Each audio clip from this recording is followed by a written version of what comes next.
Hello, hello, my lovelies. Today we're going to be doing something that I haven't done in a long time, and that is an anime review.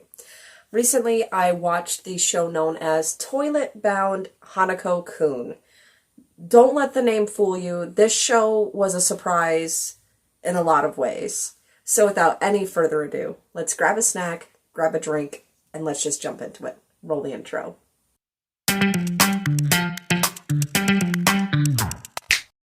Welcome back. Now, where do we begin? Let's talk about the beginning of the show. In the beginning of the show, we follow Nene, who is a young girl. She is desperate for love. Typical anime trope. She's desperate for love, and she hears a rumor going around her school about a ghost known as Hanako. She is a girl who grants a wish in return for something else. So Nene goes to the girls' bathroom like she's supposed to, does all the things, kind of like Beetlejuice. She says the name 3 times, and then she feels a hand on her shoulder. And she turns around, and it's a boy. A ghost boy. Turns out Hanako is not a girl. He's a boy. And she makes the deal anyways, and a lot of hijinks ensue in the first episode between the two. And already early on, we see a lot of, darker elements in this, animated show that is really cutesy.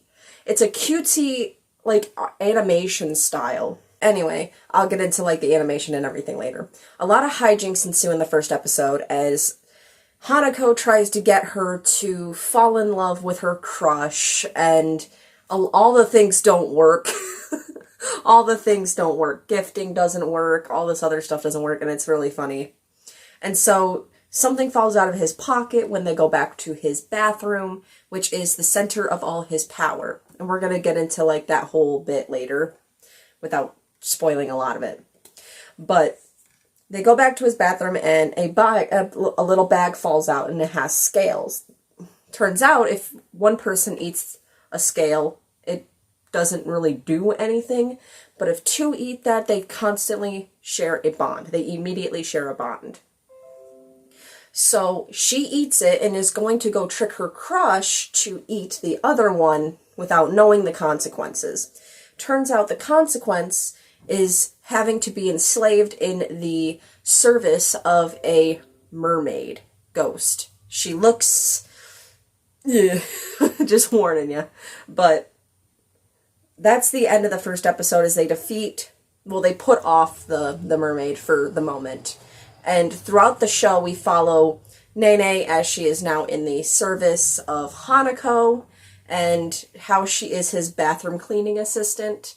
And she also develops a lot of learning how that love isn't everything you need, which they could have just went the normal route and kept her this boy crazy, romance crazy girl. And there's a lot of her thinking, well, maybe he has a crush on me. Well, maybe he has a crush on me.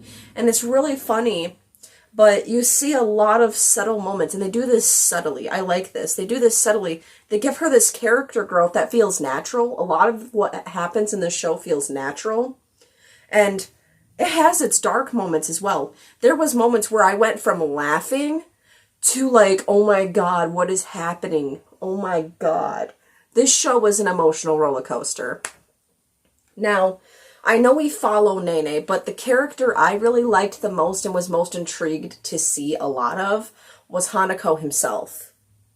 Hanako is this seemingly cute boy, and you think that, he's just a prankster, he's just a flirt, but he actually has this, tormented soul. And there's a really dark backstory behind the reason why he is a ghost and why he is one of the 7 wonders of the school. Now, let's talk about the lore of this show. The setting is mostly at the school. It's all at the school that I can see. We don't actually go to Nene's house and see her family. It's mostly at school. And at the school, there is a lot of rumors about the 7 wonders of the school. The school is severely haunted. The school is severely haunted by lots of different apparitions or yokai, which is why it kind of did remind me a little bit of Yokai Watch. There's the spook of the week. But This show is so good. The school is severely haunted, and each wonder has a Tonashiro. I think I'm saying that right. If I'm not, I'm sorry. But it's like a talisman that holds all the power of that one wonder or spirit in them. Like, in one of the episodes, they go and destroy this one wonder's Tonashiro, and Nene ends up learning a lot about Hanako through this other spirit's little talisman after it's destroyed. And she learns a lot about Hanako. This show handles dark moments and light moments so well, and it keeps everything flowing naturally. And every single time a rumor is changed, a rumor about a character is changed, the spirit itself changes. And there is a couple students that learn this, and they go to change the rumors of these spirits so that way they are more malevolent. Like, there's this one spirit that likes to steal things, and it turns out it's actually a group of spirits that steal things, and they don't actually hurt people, they just like to take things, but when this rumor is changed, they attack Nene. And we learned through that episode kind of that dynamic. So, the animation style. The animation style is really watercolor type looking. It's really bright, it's really colorful. It's not really something you would expect for such like a dark anime, but you know when the dark moments hit because everything just doesn't become colorful anymore. And you know it's like, this show was so good and everything flowed so naturally. I keep saying that and I'm sorry, but that's just how it felt. Like, there was like dark moments that are super dark, like holy crap. And we learned different characters' backstories that are super dark. And you wouldn't expect that for a show that looks as cute as it does. But it also does have its cute moments. And like the will they, won't they between Hanako and Nene. And also our last character, who is named Kao. It comes from a long line of exorcists. And his older brother also attends the school. And Nene has a big crush on him. His older brother.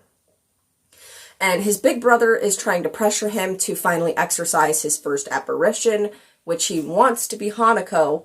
But through the show, we find out, Kao finds out that maybe spirits aren't as evil as they seem. And he tries to help the spirit. He tries to help Hanako instead of destroying him. And I found their whole relationship, the dynamic between the three, so, like, again, natural. This show knew what it was doing, and it knew how to do it.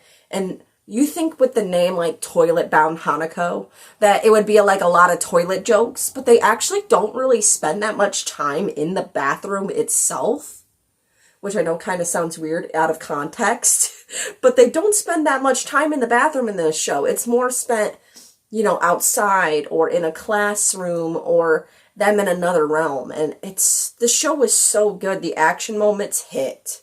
When something hits, you know it hits. All right. And it was so easy to just get lost in this world, this colorful yet dark world, and the intrigue of the different characters. Every character is well designed and has its own backstory, whether it be a background character or an apparition they fight, or they change to their side. This show was good. This show was definitely a surprise. I don't want to spoil it because I truly want you guys to explore this for yourself and experience this for yourself. It was so good. So the animation is really unique. It is super unique, and the characters are so hilarious and yet have their own, like, again, unique backstories, and all of it just meshed together, and it was so good. That's the only way I can describe it. Like, I'm blown away. I'm blown away by this. I feel like it was really good. And it's only 12 episodes, so I watched most of it in a day. I think I watched the first 2 episodes, and then I was like, well, I gotta watch more of this. And then I watched the rest of it the next day. But you could binge this probably in one day. It's 12 episodes. So What do I think about Toilet Bound Hanako? I think I've already spoiled it. I think this was great. I think it was amazing. I think it's a cute but dark anime, and I feel like you would probably enjoy this. I feel like if you're into that kind of thing, like spooky type, rumor type, like all that kind of thing, like, I think you would enjoy this. So I'm giving it a 5 stars across the board. I think this was great. What do you guys think about this show? It also is a manga, so if you want to read the manga, go ahead. But yeah, what do you guys think about this? Let me know in the comments below. If you liked this video, please hit the like button and maybe hit the subscribe button, turn on the notification bell. I do all kinds of things. I talk about anime, I talk about books, I talk about pop culture, internet drama. If I find it interesting, I most likely will talk about it. That's why the name of the channel is The Random Show. It's random on this corner of the internet. So, I love you guys so much. I hope you have a great day. Bye.